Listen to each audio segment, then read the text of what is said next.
कहते हैं पुराना पाप आगे दुख दे जाता है। जो हमारे पुराने किए गए कर्म होते हैं वह आगे चलकर हमारे सामने आते हैं और फिर जिंदगियों को अस्त व्यस्त कर दिया करते हैं। आज की घटना में भी कुछ ऐसा ही हुआ है। यहाँ पर पुराने पाप की वजह से एक हंसता खेलता परिवार यहाँ पर त्रस्त हो जाता है, नष्ट हो जाता है, उसका नाश हो जाता है। दोस्तों, पति की लाश की बगल में पूरी रात पत्नी से किया गया था बलात्कार और उसके बाद खुलता है दोस्तों एक भयानक राज। आखिर क्या हुआ था इस घटना के अंदर, पूरी सच्चाई जानने के लिए वीडियो को अंत तक जरूर देखिएगा। नमस्कार, मैं हूं सुदेश कुमार और तिरछी बात चैनल में आपका स्वागत है। यह घटना छत्तीसगढ़ के अंबिकापुर जिले के दरीपारा इलाके की है। दरीपारा इलाके के पुलिस थाने में एक दिव्या नाम की औरत पुलिस थाने में आती है और ज़ोर ज़ोर से रो रही होती है। आकर के अपने पति के बारे में पुलिस वालों को बताती है कि साहब, मेरे पति की हत्या कर दी गई है और रात को एक शख्स हमारे घर में घुसा और मेरे पति को मार करके वहीं पर डाल दिया और उसकी लाश के पास ही मेरे साथ रेप किया। दोस्तों, पुलिस भी यह मामला सुन करके उसकी भी आंखें चकरा जाती हैं कि आखिर कौन ऐसा दरिंदा है जिसने एक व्यक्ति को मार करके उसकी पत्नी के साथ वहीं पर उसकी लाश के पास रेप कर डाला। तो पुलिस इस मामले की छानबीन को आगे बढ़ाती है। दरअसल दोस्तों, वह जो व्यक्ति मरा था उसका नाम था सुखलाल, जो कि 42 साल का था और शादी उसकी 3 साल पहले हुई थी। पत्नी का नाम था दिव्या। दिव्या 30 साल की थी और सुखलाल पीछे से छत्तीसगढ़ के जसपुर का रहने वाला था। अब यहाँ पर क्या होता है दोस्तों, जो पत्नी होती है वह पुलिस थाने में बताती है कि मेरे पति सुखलाल की हत्या पड़ोस में रहने वाले कार्तिक कोबरा ने की है। कार्तिक कोबरा जिसकी उम्र 22 साल है। अब यह बात पुलिस को बता दी जाती है कि कार्तिक कोबरा ही उनकी झोंपड़ी में घुसा था। झोंपड़ी में वह दोनों पति पत्नी सो रहे थे और फिर उसके पति को मार करके उस पत्नी के साथ संबंध बनाए। पति को पहले डंडे से मारा, उसके बाद उसका गला घोंटकर उसकी हत्या कर दी गई थी। अब दोस्तों, यहाँ पर पुलिस उस कार्तिक कोबरा को ढूंढने में जुट जाती है और अपने खबरियों को बता दिया जाता है कि कार्तिक कोबरा को पकड़ना है। तो अब 2-4 दिन गुजरने के बाद ही कार्तिक कोबरा शराब के ठेके पर पकड़ा जाता है, क्योंकि जितने भी ये खबरी होते हैं ये सबकी खबर दे देते हैं, चाहे कोई अपने घर परिवार का ही क्यों ना हो, क्योंकि इनको खबर देने के पैसे मिलते हैं। तो यहाँ पर खबरियों की खबर देने के जरिए यह पकड़ा जाता है और फिर दोस्तों यहाँ पर इससे पूछताछ की जाती है। तो यहाँ पर जब कार्तिक कोबरा से पूछताछ की जाती है तो यह सारी घटना पुलिस के सामने बयां कर देता है। कार्तिक कोबरा कहता है कि जब जो दिव्या है, उस आदमी की जो पत्नी है दिव्या, जिसकी उम्र 30 साल है, शादी से पहले वह उसके साथ प्रेम प्रसंगों में था और फिर उसका मन भर गया था उसके साथ संबंध बनाते बनाते। और जब दिव्या के पास अब जो यह कार्तिक कोबरा मिलने नहीं जाता है तो दिव्या अब शादी करने का फैसला ले लेती है और 40 साल के सुखलाल से शादी कर लेती है।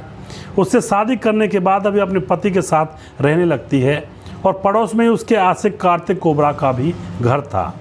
यहाँ पर कार्तिक कोबरा को महसूस होता है कि अब उसकी प्रेमिका ने शादी कर ली है, यह तो गलत हुआ, अब उसे उसके साथ संबंध कैसे बना सकता है वो।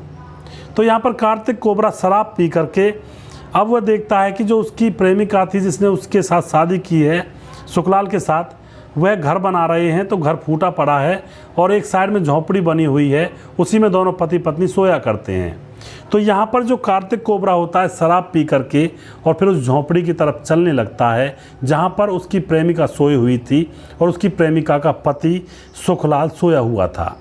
झोंपड़ी के अंदर वह घुस जाता है और घुस कर के वह कहता है कि मैं सिर्फ उस सुखलाल को यह बताना चाहता था कि तुम्हारी पत्नी पहले मेरी प्रेमिका रही है। और क्यों बताना चाहता था वह पति को, क्योंकि 2 दिन पहले वह अपनी प्रेमिका दिव्या से कहता है कि मुझे तुम्हारे साथ संबंध बनाने हैं, बहुत याद आती है, तुम तो शादी करके बैठ गई। तो दिव्या उससे मना कर देती है कि हमारा तुम्हारा जो रिश्ता था वह ख़त्म हो गया है, अब मैं ऐसा करते नहीं करूँगी। तो यहाँ पर जो कार्तिक कोबरा होता है नशे में, वह उसके पति को बताने की धमकी देता है कि तुमने अगर मेरे साथ संबंध नहीं बनाए तो तुम्हारे पति को जाकर मैं सच सच बता दूंगा। तो यहाँ पर जो दिव्या होती है वह कह देती है कि मुझे तुम्हारे साथ संबंध नहीं बनाने। तो कार्तिक कोबरा शराब के नशे में उस झोंपड़ी में पहुँचता है और जाकर के सीधा उसके पति सुखलाल से कहता है कि तुम्हें मालूम है तुम्हारी पत्नी मेरी प्रेमिका रही है, शादी से पहले, और यह मेरे साथ घूमा करती थी। तो यहाँ पर सुखलाल उससे गर्म हो जाता है और उसको घर से बाहर निकालने लगता है। सुखलाल अपनी पत्नी से पूछता है कि क्या ये बात सही है। तो पत्नी उससे कहती है कि हाँ, बात तो सही है।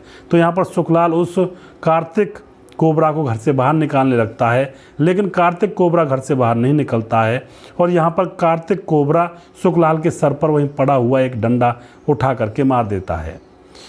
सुखलाल वहीं पर गिर जाता है और फिर झट से कार्तिक कोबरा उसकी छाती पर बैठकर उसके गले को दबा देता है।